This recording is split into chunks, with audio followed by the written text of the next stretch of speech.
Control and Prevention, the CDC. A source says it became clear former Republican Congressman David Weldon did not have the votes to be confirmed and, quote, it would have been futile.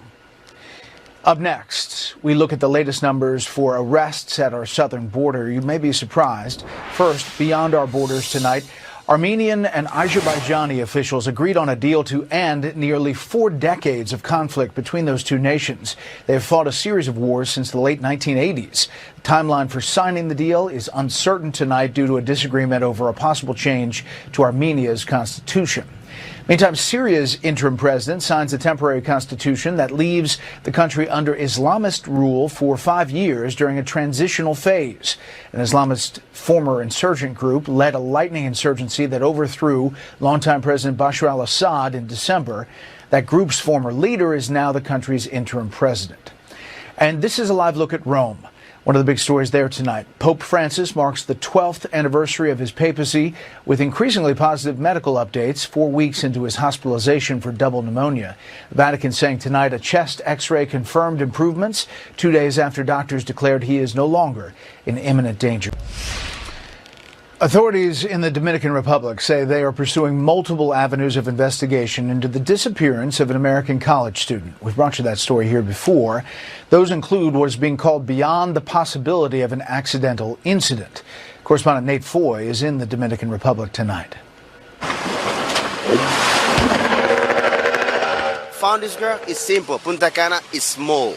The search for missing American college student Sudiksha Kananki enters a second week. Small boats complement large ships with the Dominican Navy. Helicopter units identify points of interest with dive teams below. The FBI and Homeland Security investigations continue to support local authorities. A full week after security cameras show the 20-year-old going to the beach with a young man. The Loudoun County Sheriff's Office in Virginia says of that man, quote, he is not a person of interest nor a suspect for purposes of a criminal investigation. This was initiated as and is still a missing person investigation.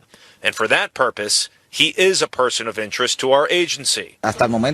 So far, we are treating this case as a disappearance, the absence of this 20-year-old young woman, and all efforts are being made to locate her. According to the Dominican Attorney General's office, quote, we are applying a holistic investigative protocol that considers all possible factors. Kananki's family is now back in the United States. They're rattled, obviously. They're very concerned about this, and they don't want to accept the fact that she may have drowned. A person who stayed at the same hotel as Kananki last week says ocean warnings only went up after she went missing. I went in the ocean every day. Monday, Tuesday, Wednesday, the flags were green, perfectly fine.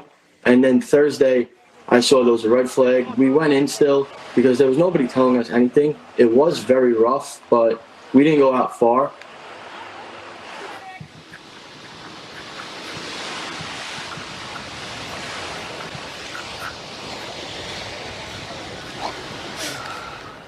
You're talking to me. Must have lost contact there with Nate Foy on the beach. Nate Foy reporting. We'll continue to follow this story.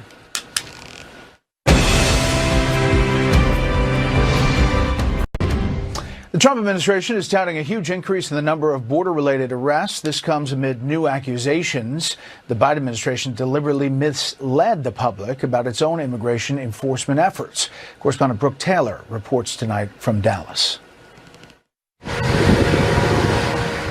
Fewer migrants are taking the journey to reach the U.S. border through the Darien Gap, the treacherous jungle connecting Colombia and Panama. At its peak in August 2023, nearly 82,000 migrants took the journey. A year later, in August 2024, it dropped to 16,600. And this February, under the Trump administration, just 408 migrants crossed. That's according to data from an agency in Panama that keeps track of migration. Now we have a president that's saying, don't come here illegally. Because if you come all the way from, say, Central America or Venezuela, and then you get here and you're simply sent back, there are not going to be a lot of people that follow you. U.S. diplomat Richard Grenell shared on social media that Venezuela has agreed to restart removal flights. And all of this comes as the Trump administration is touting new ICE arrest numbers. During President Trump's first 50 days in office, ICE says it arrested roughly 32,800 illegal aliens. Of those arrests, senior ICE and DHS officials say around 14,000 were convicted criminals. nearly 10,000 having pending criminal charges, and the remaining were in the U.S. illegally. With more arrests, there's an increased need for detention beds. Officials say right now they're at capacity. Congress needs to fund this effort. We need to buy more beds. We need more airplanes to fly these people out of the country at record numbers. So we need Congress to fund what the American people voted for. And we have reached out to DHS and ICE officials to find out how many of those who have been arrested have actually been deported so far. We're still waiting to get that answer tonight, Brett. Brooke Taylor in Dallas. Brooke, thanks. SpaceX plans to try again Friday to launch a mission to the International Space Station and bring home those astronauts stranded there for 9 months. Last night's scheduled departure, as we told you, was delayed because of a hydraulic system issue. Up next, our Common Ground segment with a tribute to the late Senator Joe Lieberman, and we talk about the political state of the country right now. And later, the panel with Vladimir Putin's response to the Ukraine ceasefire proposal.